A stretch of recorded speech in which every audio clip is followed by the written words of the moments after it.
गुरु की दीक्षा बिना का जीवन दिशाहीन जीवन हो जाता है। दिशा का पता ना हो और आदमी चलता जाए तो कहां पहुंचेगा। अब आप सोचो कि कोई आदमी जाना चाहता है बद्रीनाथ, पर यात्रा करे दक्षिण की ओर और चिल्लाता रहे बद्रीनाथ नहीं आया, मैं कितने दिनों से चल रहा हूं, बद्रीनाथ नहीं आया, बद्रीनाथ। अरे कहां से आएगा? आपने दिशा गलत पकड़ी है, दक्षिण में जा रहा है। बद्रीनाथ जाना है तो उत्तर दिशा में जाओ। दिशा गलत पकड़ी और बोले बद्रीनाथ नहीं आया, कहां से आएगा? दिशा गलत पकड़ी और बोले मेरे को सुख नहीं मिला, मेरे को शांति नहीं मिली। तो गुरु की दीक्षा दिशा देती है, इसलिए बहुत जरूरी काम है वैदिक दीक्षा। भगवान कृष्ण ने भागवत के 11वें स्कंद में गुरु की वैदिक दीक्षा की महिमा गाई है। फरीदाबाद यहां से ज्यादा दूर नहीं है, हरियाणा में ही पड़ता है। फरीदाबाद में मेयर फरीदाबाद के, अभी नहीं इनसे पहले जो थे, देवेंद्र जी उनका नाम था। आप जांच कर सकते हैं फरीदाबाद के मेयर देवेंद्र जी थे कि नहीं इनसे पहले। देवेंद्र भड़ाना। तो उनके पिताजी पर 12 साल से कोर्ट में केस चल रहा था। जिस दिन तारीख थी एक बार, तो पिताजी के लिए दवा भी लानी थी, तो डॉक्टर के पास गए और कहा कि डॉक्टर के पास भीड़ होती है और पेशेंट भी होते हैं। तो डॉक्टर को कहा डॉक्टर जरा जल्दी करना, पहले मेरे को दे दो मेरे पिताजी की अमुक दवा, और कोर्ट में भी जाना है, तो आप जरा जल्दी पहले मेरे को दे दो। तो डॉक्टर थे साधक, दीक्षा लिए हुए थे। डॉक्टर ने कहा कि केस चल रहा है? अरे हाँ। कितने? 12 साल से। तो आप एक काम करो ना, हमारे बापूजी कहते हैं, डॉक्टर ने कहा फरीदाबाद के मेयर को, कि हमारे बापूजी कहते हैं कि कहीं भी जाओ तो 4 बार भगवान का नाम बोलकर फिर जाओ, तो अपने काम में सफलता मिलती है। तो आप भी 4 बार भगवान का नाम बोलकर जाओ। तो उन्होंने कहा मैं 4 बार क्या 40 बार बोलूं? हम बोले भले बोलो, जपते जपते जाओ। तो भगवान नाम बोलते बोलते गए कोर्ट में पिताजी के साथ लेकर, और उसी दिन फैसला हो गया। 12 साल से धक्के खा रहे थे, भगवान नाम बोलते गए। डॉक्टर ने कहा हमारे बापू कहते हैं आप करो, किया तो उसी दिन फैसला उनके पक्ष में हो गया। उनके पिताजी निर्दोष साबित हो गए, और जिन्होंने दोष लगाए थे वो बराबर अच्छी तरह फंसे। गुरु के वचन प्रतीति न जेहि स्वप्ने सुगम न सुख सिद्धिते ही। मुझे डॉक्टर ने एक और बात भी बताई कि मेरे एक दोस्त हैं, नीरज उनका नाम है, उनकी पत्नी का नाम योगिता। तो नीरज ने एक दिन मेरे पास आकर कहा कि डॉक्टर मुझे 5,000 रुपया उधार दोगे? तो दोस्त था एकदम निकट का भाई जैसा, तो मैंने उसको 5,000 कैश दे दिए कि ले जा। तो उसने मेरे को पूछा, आपने पूछा भी नहीं कि 5,000 किस काम के लिए चाहिए, और निकाल कर दे दिए। बोले इसमें क्या हो गया, तू मेरा मित्र है, जरूरत होगी तभी तो मांग रहा है, ऐसे क्यों मांगेगा, ले जा, जब तेरे पास व्यवस्था हो जाए तो दे देना। बोले डॉक्टर साहब बात दरअसल यूँ है कि मेरी पत्नी को प्रसूति होने वाली है, और उसको प्रसूति की पीड़ा बहुत हो रही है। डॉक्टर बोलते हैं कि ऑपरेशन होगा, तो दवाओं के लिए मेरे को थोड़े पैसे चाहिए, इसलिए मैंने आपसे 5,000 मांगे हैं। तो बोले देखो पैसे तो ले जाओ, मेरी मना नहीं, मैंने तुमको दे दिए, पर आपकी पत्नी को प्रसूति की पीड़ा हो रही है, तो उनको एक तो देसी गाय का गोबर का रस पिला दो 1 चम्मच, और बापूजी ने एक मंत्र भी बताया, वो मंत्र जपो, पत्नी को कहो बोलती रहे मंत्र होठों में। जाओ, वो जिस नर्सिंग होम में उनकी पत्नी थी, नीलम चौक है फरीदाबाद में, और शायद मैं भूलता नहीं हूं तो उन्होंने नाम बताया था मेहता नर्सिंग होम, ऐसा कुछ नाम बता, नीलम चौक तो है फरीदाबाद में, वहां। तो बोले आप जाओ, ये मंत्र बता दो और गाय के गोबर का रस, ठीक है। तो वहां गए तो डॉक्टर ने उनको लिस्ट दे दिया कि ये दवाएं लानी है। ये दवाएं लेने गए मेडिकल स्टोर पर, अपनी पत्नी को बता कर गए कि ये मंत्र जपना। वो पत्नी जपती रही, गाय के गोबर का रस दे दिया गया, वो दवाएं लेकर आए, यहाँ तो इनकी पत्नी को प्रसूति आराम से हो गई, सारी पीड़ा मिट गई, सुगमता से बालक का जन्म हुआ, वो माँ और बच्चा अभी भी स्वस्थ है। तो सत्संगी सच्चे भक्त खुद तो तरते हैं, दूसरे के दुख दूर करने के काम भी आ जाते हैं और बार बार सत्संग में पहुंचते हैं, क्योंकि सत्संग में रुपयों से भी ऊंची चीज कमा सकते हैं हम। दुकान पर बैठेंगे तो रुपया कमाएंगे, रुपया इस दुनिया में काम आएगा, पर सत्संग में धन से भी ऊंची चीज कमाते हैं जो परलोक में भी काम आए। वो धन वो सत्संग के द्वारा प्राप्त होता है। तो ऐसे सत्संग का आयोजन तो अभी थोड़ी देर के बाद बापूजी के आशीर्वचनों से वो पूरा होगा, पर बाद में घर बैठे सत्संग हो, उसके लिए युवा धन सुरक्षा, भगवान नाम महिमा, ये पुस्तकें जरूर पढ़ें और अपने जीवन से आलस्य को दूर भगाएं। घड़ियाल का अलार्म सेट करके रखें और फिर आँख खुले, ऐसा तो क्या नींद का गुलाम बनना, अलार्म का स्विच ही निकाल के फेंक दें या तो उसका उपयोग ही न करें और संकल्प करके सोएं कि मुझे 4 बजे उठना है बस, या 5 बजे, जिसका जो टाइम हो, 5 बजे उठना है। तो मजाल है घड़ियाल में 5:05 हो या 5 में 5 मिनट हो, भाई 5 बजे और आँख खुले। ऐसा नींद पर काबू होना चाहिए। अलार्म पी पी करता रहे, कई लोग अलार्म सेट करके सोते हैं, कई लोग पास के कमरे वाला उठ जाए, पर ये मजाल है कि उठे, कांटा पूरा घूम जाए, P P P P P P P P, पर ये नहीं घूमेगा, ये नहीं उठेगा। ऐसे आलसी शिरोमणि, आलस्य मनुष्य के शरीर में रहा हुआ शत्रु है, इसलिए इसको दूर भगाना चाहिए और अपना पेट साफ रहना चाहिए। ज़्यादा नींद किसको आती है कि जिसका पाचन तंत्र भी खराब है और पेट साफ नहीं, शरीर में रोग है, तमोगुण की अधिकता है, इसलिए नींद ज़्यादा आती है। जरा सा पीछे सहारा कुछ मिला नहीं कि गए नहीं, सो गए,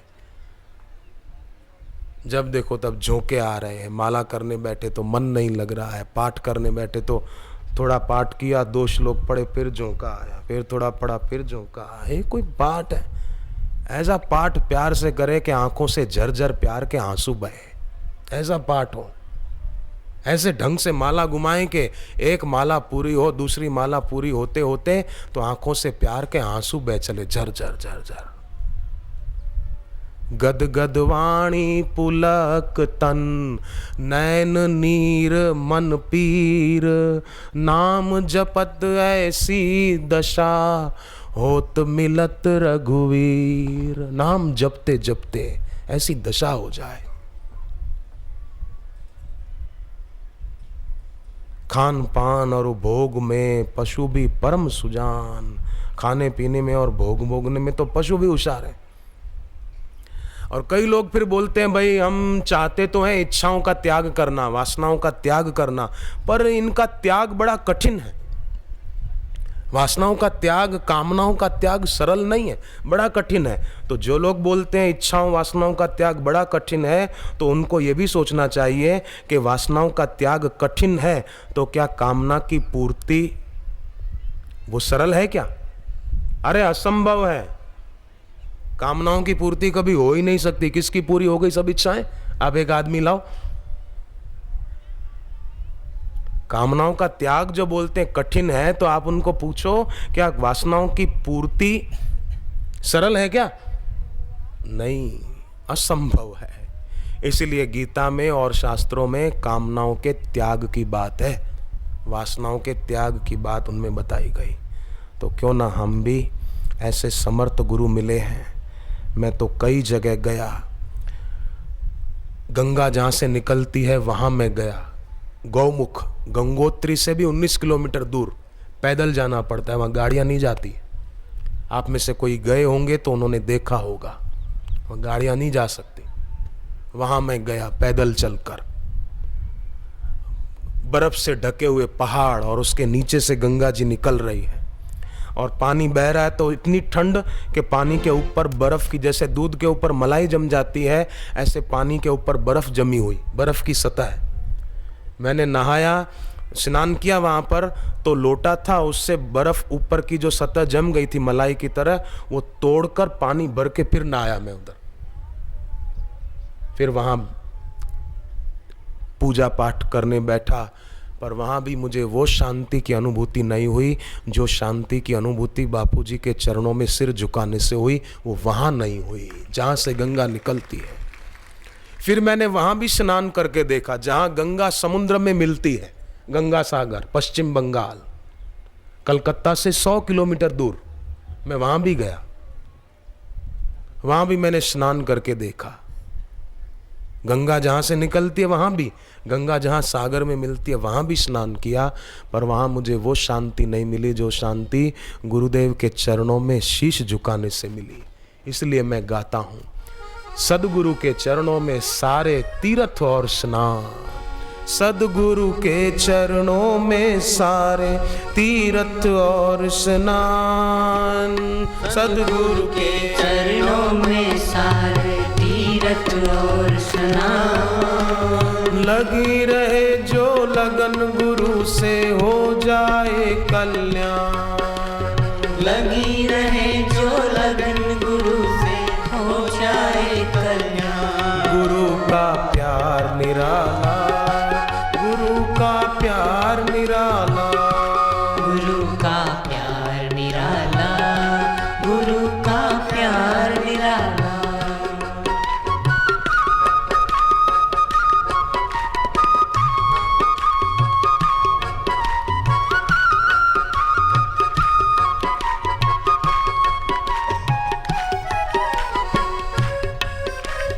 गुरु चरणों की धूली जो माथे पर लग जाए, गुरु चरणों की धूली जो माथे पर लग जाए।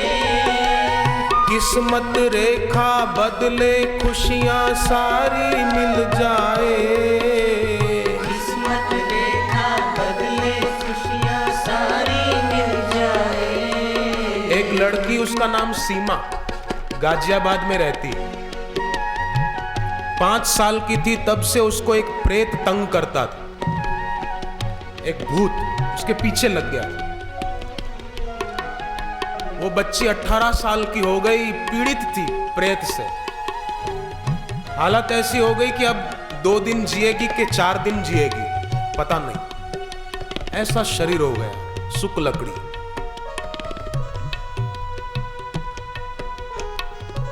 ऐसे में एक दिन उस सीमा को पता चला कि गाजियाबाद में बापूजी का सत्संग है, तो अपनी मां को कहा, मां मुझे सहारा देकर ले चलोगी? मां ने कहा, बेटी तेरा भाई भी तैयार हो जाए तो हम दोनों तुझे ले जा सकेंगे, मैं अकेली तुझे संभाल नहीं पाऊंगी, तेरा शरीर ऐसा हो गया। तो उसने अपने भाई को भी तैयार किया।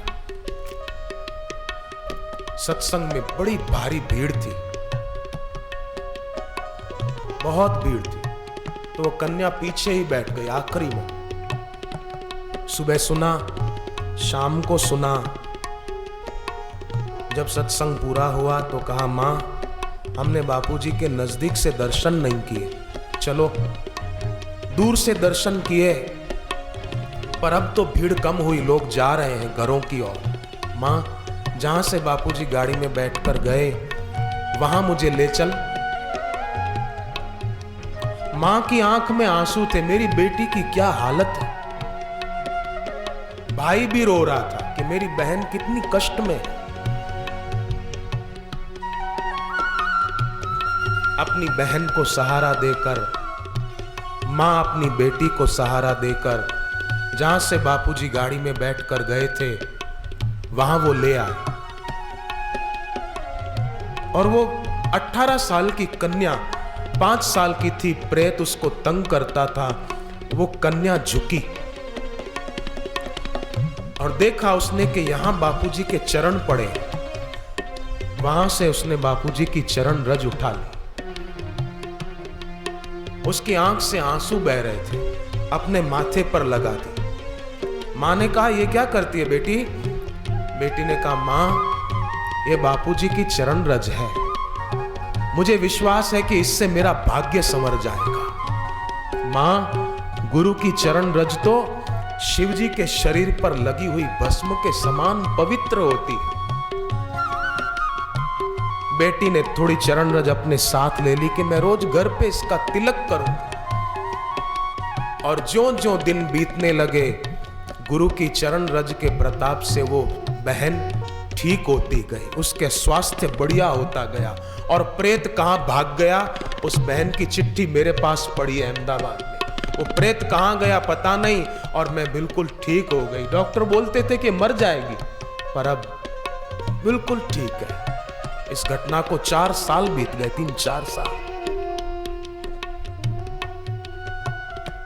मन बेचे सदगुरु के पास, तिस सेवक के कारज रास। सदगुरु सिख की करे प्रतिपाल, सेवक को गुरु सदा दया। दुख दर्द यम नेड़े ना आवे, दुख दर्द और यम उसके पास नहीं आ सकते। तो आपका बड़ा सौभाग्य है कि देश विदेश में जिनकी वाणी करोड़ों लोग टीवी के माध्यम से सुनते, प्रेरणा पाते, ऐसे बापूजी के प्रत्यक्ष दर्शन का अवसर मिल रहा है। आपके पुण्यों को और आपकी भावनाओं को मेरा हाथ जोड़कर प्रणाम।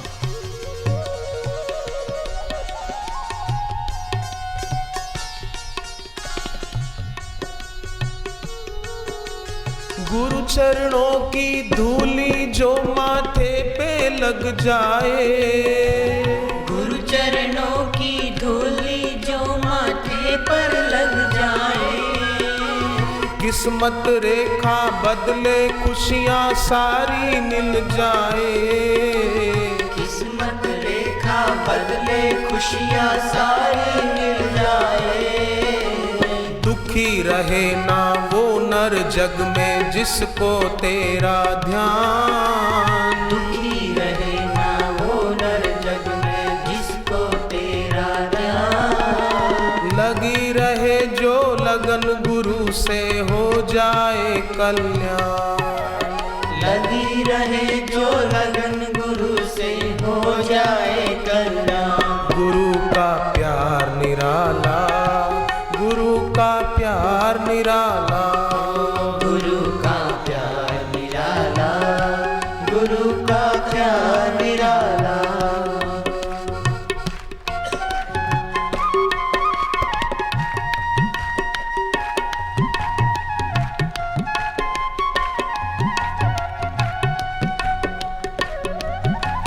गुरु चाहे तो पंगु भी पर्वत चढ़ जाए, गुरु चाहे तो पंगु भी पर्वत चढ़ जाए। सूर दुनिया देखे गूंगा भी राग सुनाए, दूर दुनिया देखे गूंगा भी राग सुनाए। राई को पर्वत कर डाले रंक बने धनवान, राई को पर्वत कर डाले रंग बने धनवान। लगी रहे जो लगन गुरु से हो जाए कल्याण, लगी रहे जो लगन गुरु से हो जाए कल्याण। गुरु का प्यार निराला, गुरु का प्यार निराला, गुरु का प्यार निराला, गुरु का प्यार निराला। लगी रहे जो लगन गुरु से। तो फिर से आपके चरणों में प्रार्थना है कि प्रतिकूलताओं से बाधा अपने सुख में आ सकती है, परंतु प्रतिकूलता से बाधा भक्ति में नहीं आ सकती है। इसलिए अपनी भक्ति, अपनी साधना बढ़ाते रहे। मैं तो चाहूँगा भाई, मैं तो सचमुच, मेरे दिल की दुआ है, मैं चाहता हूँ, क्योंकि मैं जानता हूँ बापूजी की दीक्षा से कितना लाभ होता है। अगर मुझे बापूजी के मुख से दीक्षा नहीं मिली होती तो मैं कहाँ भटक रहा होता, मेरा जीवन कैसा होता, मैं आपको कैसे बताऊँ। मेरी बड़ी बहन ने दीक्षा ली, हमारे कुछ संबंधी ना कह रहे थे, पर फिर भी मेरी बहन ने ले ली। आज से 18 साल पहले, 18-19 साल पहले उसने ले ली दीक्षा। उसकी श्रद्धा थी, अभी भी है। तो उसकी शादी ऐसे अच्छे घर में हुई कि वो मेरी बहन खूब सुखी है। मेरी सगी बहन मेरे से 3 साल बड़ी है, बहुत सुखी है। गुरु पूनम पर अहमदाबाद आश्रम आती है हर साल, दुबई में रहती है। और जो ना कह रहे थे ना, विरोध कर रहे थे, उनमें से एक सज्जन तो चले भी गए दुनिया से। और उनके बच्चे अभी इतने सुखी नहीं जितना मेरी बहन खुश है, मजे में है। वो जप करती है रोज।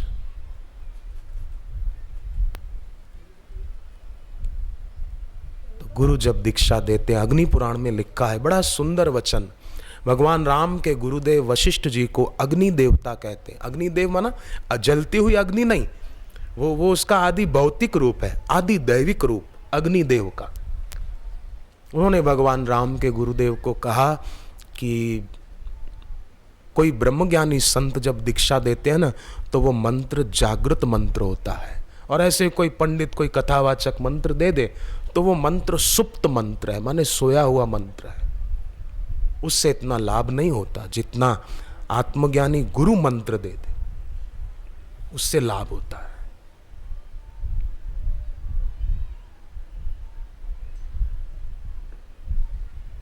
जहाज जा रहा था, हवाई जहाज, एयर होस्टेस ने पैसेंजरों को सूचना दी कि एक बहुत बड़ी बुरी खबर है। पैसेंजर डर गए। एसी चल रहा था पर बेचारों को पसीना आ गया कि बुरी खबर क्या है, प्लेन गिरने वाला है क्या। एयर होस्टेस बोली कि दिशा सूचक यंत्र बिगड़ चुका है, हमारा प्लेन किस दिशा में चल रहा है हमको पता नहीं चल रहा, और कहाँ प्लेन उतारना ये भी पता नहीं चल रहा। ये बहुत बुरी खबर है, परंतु साथ ही साथ एक अच्छी खबर भी है, और वो ये कि हम जहाँ भी जा रहे हैं बड़ी स्पीड से जा रहे हैं। ये अच्छी खबर है।